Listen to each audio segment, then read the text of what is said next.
Todo código pirata incluía un artículo sobre el reparto justo del botín, pero nunca incluía uno sobre cómo el capitán y el contramaestre falsearían las cuentas de ese botín. El doblón español, o real de A8, era la auténtica moneda del Caribe. Utilizaban 3 trucos geniales para robar a su propia tripulación hasta el 50% del oro, y el más audaz de todos hacía que los piratas estafados se sintieran felices. Un barco pirata es un barril de pólvora. Sin reglas claras, el resultado es el motín y la muerte. El código no trataba de moral, era un plan de negocio. Comparen un barco pirata con una startup flotante en zona de guerra. Su código no era una brújula moral, sino los estatutos de una sociedad anónima donde cada miembro de la tripulación era un accionista con derecho a voto. El historiador Marcus Rediker lo llama una democracia infernal que garantizaba que el barco no se hundiera por disputas internas. Era la única ley en un mundo sin ley.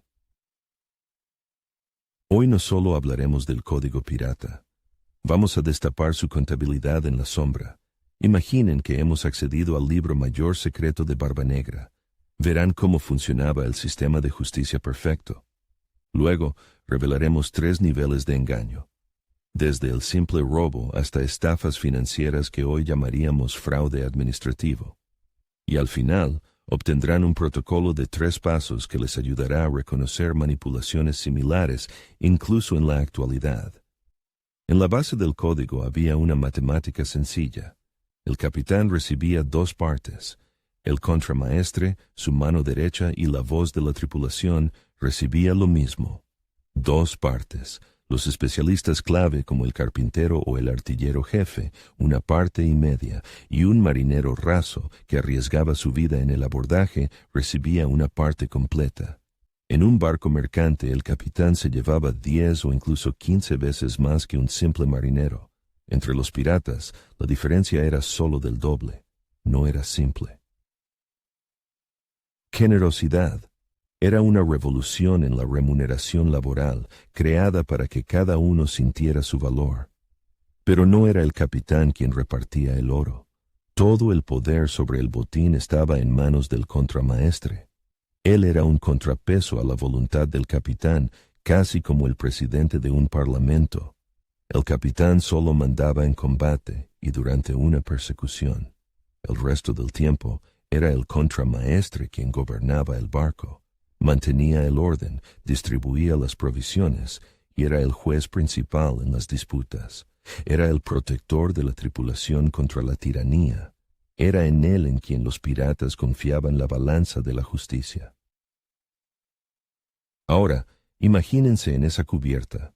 Acaban de sobrevivir a un combate. Recuerden que cada uno tenía su precio. El carpintero, que reparaba las brechas bajo el fuego enemigo, valía más. El artillero, de cuya precisión dependía la vida de todos, también. ¿Quiénes serían ustedes? ¿El carpintero, el artillero o un marinero con un sable de abordaje? ¿Qué parte considerarían justa para ustedes? Escriban su puesto en los comentarios. Veamos quién abunda más en nuestra tripulación. Y eso no es todo. El código pirata fue el primer sistema de seguro de accidentes laborales del mundo. Por cada herida grave se recibía un pago aparte del fondo común. El código de Bartholomew Roberts era extremadamente preciso. La pérdida del brazo derecho, 600 pesos. El brazo izquierdo o una pierna, 500. La pérdida de un ojo, 100 pesos. Para que se hagan una idea, 600 pesos. Era el salario de un marinero corriente por varios años de duro trabajo. Era casi un paquete de beneficios. Sociales moderno. Un sistema ideal. Y fue precisamente este fondo de compensación el que se convirtió en el primer paraíso fiscal a bordo. Aquí está el primer truco, el más simple y descarado. Llamémoslo el diezmo del capitán. Después del combate, cuando la adrenalina todavía corría por las venas, todo el botín se llevaba al camarote del contramaestre. Él era el único que tenía acceso. Se encerraba y en silencio, con el crujido de las tablas del barco de fondo, contaba cada doblón, cada peso. Y antes de que nadie más viera ese oro, apartaba su impuesto encubierto, del 5 al 10% del total, para las necesidades del barco, por supuesto. Solo después de eso salía a cubierta, anunciaba a la tripulación la cifra final, y esa cifra ya era una mentira. Es como un impuesto del que los contribuyentes ni siquiera son conscientes, porque se deduce antes de que vean su salario. Los piratas oían que habían capturado 1,000 pesos y se alegraban. No sabían que en realidad habían capturado 1,100, y si a alguien le surgían preguntas, el contramaestre tenía una respuesta contundente, o más bien, toda una lista de respuestas. Ese fondo se destinaba a sobornos para los funcionarios portuarios, para que les permitieran reabastecerse de agua en secreto, a pagar a espías en La Habana por información sobre los movimientos de la flota de La Plata, a comprar los mejores mapas a los contrabandistas, a reparaciones de emergencia de las velas en alguna bahía secreta, o simplemente a comprar el silencio del gobernador local. Era una caja B perfecta, opaca e inauditable. La astucia del plan residía en que todos esos gastos sonaban absolutamente plausibles. Es más, de vez en cuando, realmente ocurrían. Una mentira construida sobre cimientos de verdad se vuelve casi indistinguible de la realidad. Pongámonos en la piel del contramaestre por 30 segundos. Estás solo en tu camarote. Ante ti una montaña de oro. Toda la tripulación espera encubierta tu palabra, tu veredicto. Confían en ti. Solo tú sabes que en ese cofre no hay 1,000 monedas, sino 1,100. Las guardas en un saco aparte, sientes el frío del metal a través de la tela áspera, lo escondes bajo tu litera. Nadie lo sabrá jamás. No es un simple robo, es una prueba diaria a la fortaleza de tu propio código de honor. ¿Cuánto tiempo habrías aguantado? Para que este sistema funcionara sin fallos, llevaban una doble contabilidad, el esquema clásico que 300 años después perfeccionaría Al Capone. Existían 2 diarios de a bordo, uno real, el libro mayor del capitán, donde cada moneda estaba registrada. Solo el capitán y el contramaestre tenían acceso a él, y un segundo, el diario de cubierta, la versión oficial y editada de la verdad para el resto de la tripulación. En él, las cifras siempre eran un poco más modestas, pero robar simplemente del montón común era demasiado arriesgado. Los genios del engaño creaban dinero de la nada. El segundo truco: los gastos fantasma. Esto ya no es un simple robo, es un fraude corporativo del siglo XVIII. El contramaestre desembarcaba en Tortuga o Nassau, regresaba con un informe. El barco necesita un nuevo mástil principal, precio 300 pesos, aquí está la factura de un mercader del puerto. La tripulación suspiraba, pero aceptaba. Al fin y al cabo, era por el bien común, solo que no sabían 3 cosas. Primero, que el mástil costaba 150 pesos, no 300. Segundo, que el mercader estaba conchavado con el contramaestre y recibía su comisión del 10%. Y tercero, y lo más importante, es que no había ningún mástil nuevo. El dinero simplemente se disolvía en los bolsillos del capitán y su cómplice. Compraban barriles de pólvora inexistentes, pagaban reparaciones ficticias y daban de baja toneladas de ron que supuestamente se habían bebido las ratas. Pero ni siquiera eso era el límite. El engaño más cínico estaba relacionado con los muertos, un esquema que Gogol describiría 150 años después en Almas Muertas. Después de cada batalla, en el diario de a bordo aparecían marineros fantasma. Eran los nombres de piratas caídos en combate, o simplemente nombres inventados de personas que nunca habían estado a bordo. Cuando llegaba el momento de repartir el botín, el contramaestre leía la lista. Jack recibía su parte, Billy recibía su parte, y el difunto John también recibía su parte. Su oro, por supuesto, pasaba silenciosamente al cofre del capitán. Esto ya no era un robo, era una traición a la esencia misma de su hermandad, un escupitajo sobre las tumbas de los camaradas que dieron su vida por ese oro. Valoremos estas estafas en una escala de audacia pirata. La simple merma del oro de la que hablamos, un 4/10, cobarde pero efectivo. Los gastos fantasma en reparaciones, un 7/10, requiere dotes de actor y complicidad, pero las almas muertas, eso es un 10/10 en la escala del cinismo. Todo este grandioso sistema de engaño se sostenía sobre un hecho simple. La mayoría de los piratas eran analfabetos. Según estimaciones de los historiadores, a principios del siglo XVIII, como mucho 1 de cada 10 marineros sabía leer y escribir. Podían asaltar un fuerte español, pero no podían leer el diario de a bordo para comprobar las cifras. El sistema se basaba en lo que hoy se conoce como asimetría de la información. Cuando una parte lo sabe todo y la otra no sabe nada. Se basaba en la confianza ciega en el hombre que ellos mismos habían elegido como su protector. Pero a veces, la confianza se acababa, y entonces no era el pergamino lo que entraba en juego, sino el acero.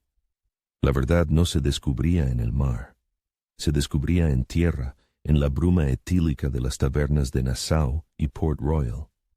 La contabilidad secreta siempre se ahogaba en ron, un ayudante del contramaestre que hablaba de más, un mercader honesto que revelaba el precio real de unas velas dadas de baja hace tiempo, un libro mayor auténtico encontrado por casualidad. Era el Wikileaks del siglo XVIII. Y entonces el rumor, como una rata de sentina, comenzaba a arrastrarse por el barco. Primero, un susurro silencioso. Luego, miradas abiertas, y entonces se convocaba un consejo junto al mástil. No era un juicio. Era una formalidad antes de la ejecución. Toda la tripulación se convertía en jurado y juez. El capitán o el contramaestre, que hasta ayer era un semidios, se encontraba ante ellos, desarmado. El veredicto era rápido, y casi siempre era el mismo. El castigo más terrible era el abandono en una isla desierta. La propia palabra en inglés, marooning, proviene del español cimarrón, que significa salvaje o asilvestrado. Al traidor se le dejaba en un pedazo de tierra en medio del océano. Se le daba una botella de agua, una pistola y una sola bala. Esa bala no era para cazar, era para elegir una muerte lenta de sed bajo un sol abrasador o un final rápido por mano propia. No era un simple asesinato, era ser borrado por completo de la hermandad. Dejabas de existir. Pero todos estos riesgos, el de ser descubierto y morir de forma agónica, solo existían cuando el engaño podía demostrarse. Era un juego con fuego. Sin embargo, existía una estafa, la tormenta perfecta del fraude pirata, que era absolutamente genial, era invisible, indemostrable, y toda la tripulación la aplaudía. No era un combate, era un espectáculo, orquestado por 2 capitanes. Llamemos a este esquema el abordaje pactado. Semanas antes del encuentro, en alguna taberna tranquila, el capitán pirata encontraba a su homólogo de un barco mercante. Cerraban un trato. En lugar de una sangrienta batalla, el mercader aceptaba entregar su barco sin un solo disparo. Los piratas subían a bordo, hacían sonar sus sables para aparentar, pero no derramaban ni una gota de sangre. A cambio, se llevaban solo una parte acordada del cargamento. Por ejemplo, el 20% del ron y el azúcar. Y la mercancía más valiosa, compacta y cara, como las especias o la seda, milagrosamente no la veían. La tripulación estaba eufórica. Un botín fácil, sin bajas, y el capitán demostraba una vez más su buena estrella. El mercader salvaba su vida, su barco y el 80% de la carga. Y más tarde, en un puerto neutral, se reunía con el capitán pirata y le entregaba su parte de la mercancía salvada. Era una situación perfecta de ganar, ganar, perder. El capitán pirata y el capitán mercante obtenían un beneficio enorme. Solo una parte perdía, la tripulación pirata.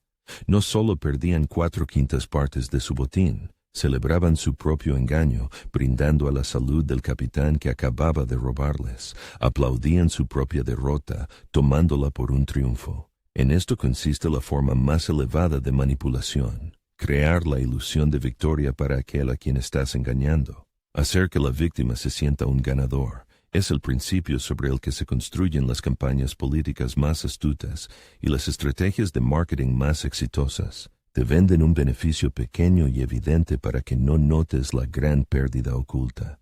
Y este mecanismo sigue funcionando sin fallos hasta el día de hoy. 300 años de estafas piratas no solo nos han dejado leyendas, nos han dejado un protocolo. El protocolo del contramaestre, 3 reglas contra el engaño que siguen vigentes hoy.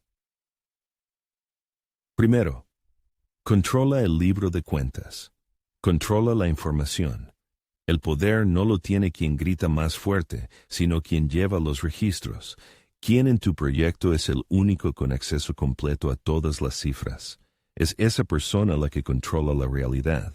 Segundo, inspecciona la bodega. Exige transparencia. La frase gastos imprevistos es siempre una señal de alerta. Cualquier gasto debe tener una justificación documental. Exige facturas por cada barril de ron y por cada metro de lona, sin excepciones. Y tercero, no te fíes de los puertos tranquilos. Desconfía de las victorias demasiado fáciles. Si un trato parece demasiado bueno para ser verdad, es posible que simplemente no estés viendo el 90% del botín que ya han escondido tras el horizonte. Las herramientas han cambiado. En lugar de diarios de pergamino, ahora hay hojas de cálculo de Excel. En lugar de cofres bajo la litera, cuentas en paraísos fiscales. Pero los principios fundamentales de la contabilidad en la sombra no han cambiado ni un ápice. Las comisiones ocultas de los bancos, los presupuestos opacos de las corporaciones, los socios comerciales deshonestos. Es el mismo barco, solo que con una bandera diferente. Y aquí está la pregunta principal. En última instancia, ¿cuál fue la causa principal de estas estafas? ¿La simple codicia humana? ¿O el frío cálculo de un líder que creía merecer más? ¿Era solo un ladrón? ¿O un estratega que maximizaba los beneficios de su empresa? Escriban una sola palabra en los comentarios: codicia o cálculo. Veamos qué filosofía gana.